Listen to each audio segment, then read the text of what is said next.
Hello, everyone. Welcome to the Question Hour Show, your show where we bring you important unstart questions asked by the members of the upper house during the current session, which is the 250th session of the Rajya Sabha, and the response given by the government in written format.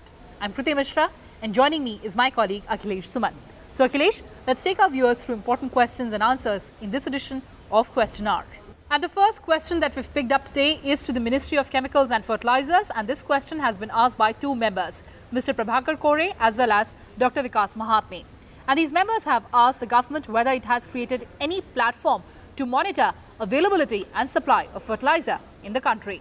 Yes, the government says that Department of Fertilizers has developed an IT-enabled system like Integrated Fertilizer Management System, that is known as IFMS, which captures end-to-end details of fertilizer in terms of production, movement, availability, requirement, sale, subsidy bill generation to subsidy payment to fertilizer companies. The IFMS system can be accessed at the website. Concerned stakeholders like DOF, state agricultural departments, district collectors, fertilizer companies are all provided with separate credentials for operating and monitoring purposes. Few features of IFMS portal are as below. Real-time fertilizer availability data at state, district, wholesaler and retailer level. Real-time tracking of sale of fertilizers at subsidized rates to farmers through POS devices. A complete end-to-end transaction visibility of fertilizers starting from import, production till sales of farmers. And the next question has been asked by member Vijila Satyanath, and she is asking Minister of Finance whether it is a fact that a number of proposals are with the banks for opening and putting ATM facilities in various parts of the country. Well, the government has given a very detailed reply to this question, and the government goes on to say that as per the extant guidelines on rationalization of branch authorization policy issued by Reserve Bank of India dated 18th of May 2017, banks are allowed to set up on-site or off-site automated teller machines, which are ATMs, at centers, places identified by them. As and when a proposal is received by a bank for opening and putting ATM facility, the same is considered on merit as per the existing guidelines. RBI also in its circular has issued guidelines on white label ATMs in India, permitting the non-bank entities incorporated in India under the Companies Act 1956 to set up, own and operate ATMs in India. 8 non-bank entities have been granted authorization to set up such ATMs, of which 7 are operational.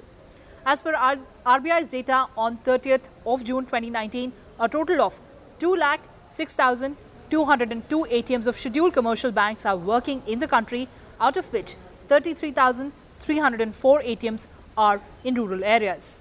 Further, RBI also in its circular dated 18th of May 2017 has permitted domestic scheduled commercial banks, excluding the regional rural banks, to open bank accounts and also outlets without seeking prior approval of RBI, in each case subject to condition that at least 25% of the total number of banking outlets opened during a financial year being unbanked rural centers with population less than 10,000.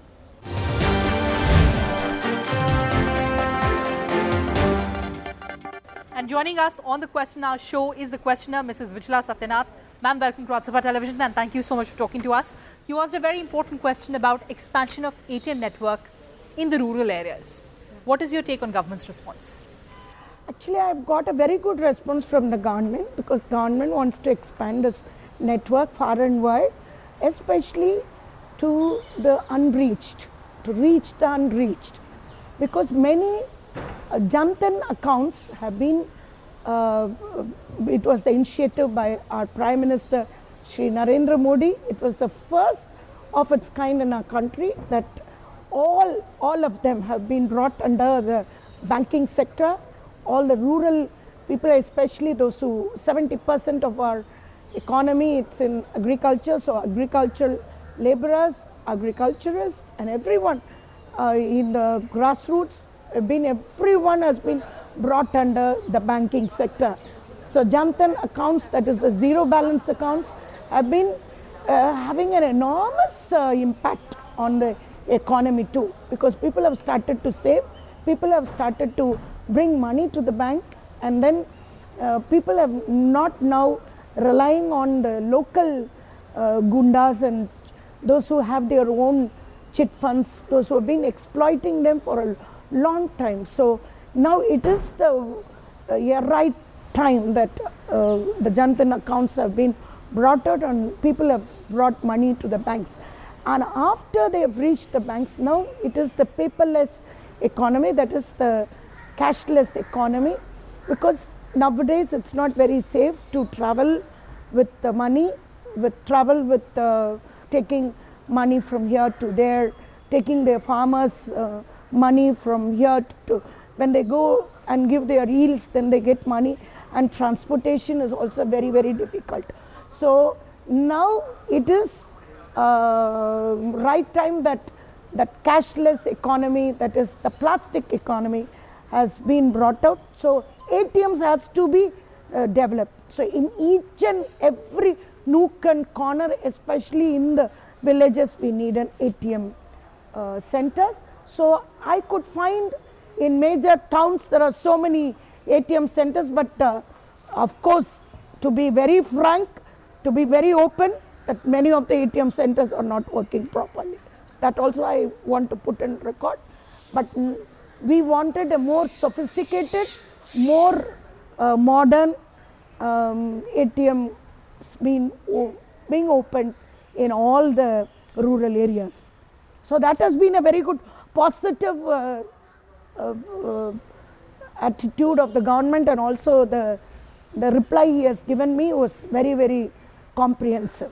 Madam, how important is this move for financial inclusion? Yes. So that's what I said in my earlier reply.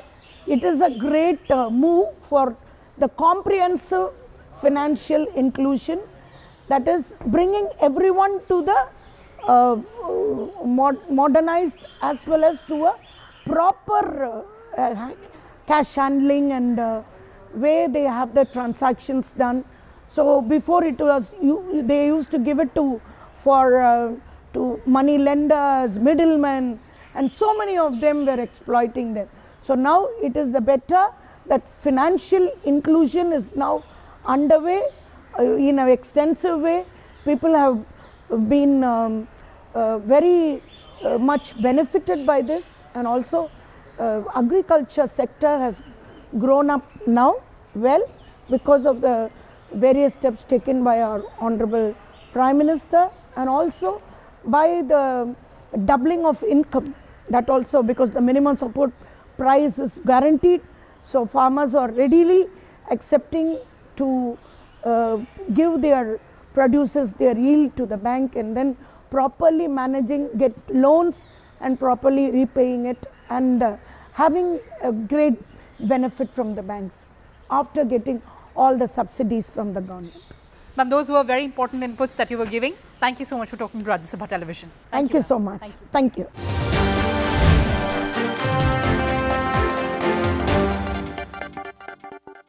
Let's move on to the next question, which has been asked by member Ajay Pratap Singh, and this one pertains to the Ministry of Home Affairs. And Mr. Singh has asked the government about representation of women in police force in India. There is a detailed answer for this question, and the government says, as per data submitted by Bureau of Police Research and Development, as on 1st January 2018, the actual percentage of women police personnel is 8.73% at the all India level. As police is a state subject falling in list 2, state list of the 7th schedule of Constitution of India, it is primarily the responsibility of the state government, union territories to increase induction of women personnel in police forces. The central government advises the state and union territories from time to time. The Ministry of Home Affairs has issued advisories dated 22 April 2013, 21st May 2014, 12 May 2015 and 21st June 2019 to all the state governments to increase the representation of women police to 33% of the total strength. All the state governments have been requested to create additional posts of women constables, sub-inspectors by converting the vacant post of male constables. The aim is that each police station should have at least 3 women sub-inspectors and 10 women police constables, so that a women help desk is manned round the clock.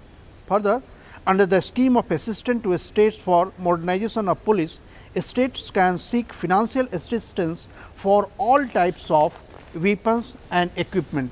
In addition, basic facilities can be created for women in the police forces in accordance with the guidelines of the scheme. The next question has been asked by MP Motilal Vora, and he is asking the Minister of Home Affairs whether Supreme Court had expressed its concern over lodging more prisoners than the capacity of jails, as also the treatment being meted to them in jails throughout the country. Well, there is another comprehensive reply given by the government to this particular question, and the government goes on to say that as per the data of NCRB or the National Crime Records Bureau for the year 2017, as against the total capacity of 3,91,574 prisoners, 4,50,696 prisoners were lodged in various prisons of the country. Prisons and persons detained therein are state subjects as per the entry 4 of list 2 of 7th schedule of Constitution of India. Prison administration and management of prisons and inmates is the responsibility of the state governments, who are competent to take care of the rights of prisoners and to provide minimum facilities to prison inmates. The government further goes on to say that MHA has circulated a model prison manual in 2016 to all states as well as the union territories, which has chapters on maintenance of prisoners, medical care, education of prisoners, vocational training and skill development programs, addressing the issues of minimum facilities to the prisoners. MHA has also issued another advisory in the year 2013 to all the states as well as union territories about Section 436A of CRPC, which provides for release of any under trial prisoner on bail on undergoing detention for a period extending up to 1/2 of maximum period of imprisonment specified for a particular offence under any law, not being an offence for which the punishment of death has been specified as one of the punishments under the law. The e-prisons portal provides the facility to state jail authorities to access the data of inmates in a quick and easy mode, which can assist them in identifying inmates whose cases are due for consideration by the under trial review committee and take up their cases appropriately. And the last question is a very interesting one, and this one has been asked by member Sarojini Hembram, and this question pertains to the Ministry of Petroleum and Natural Gas. And the member has asked whether it is a fact that technology of converting stubble into compressed natural gas or CNG is commercially viable. This is really very interesting question, Kriti, because at the time when we are hearing the menace of stubble burning in neighboring states of Delhi, this question has been asked that is very relevant. And the government says that compressed biogas can be produced from biomass and organic waste sources like paddy straw and farm stubble, agriculture residue, cattle dung, sugarcane press mud, distillery spent wash, municipal solid waste, sewage treatment plant waste, forest residue, etc. There are so many things.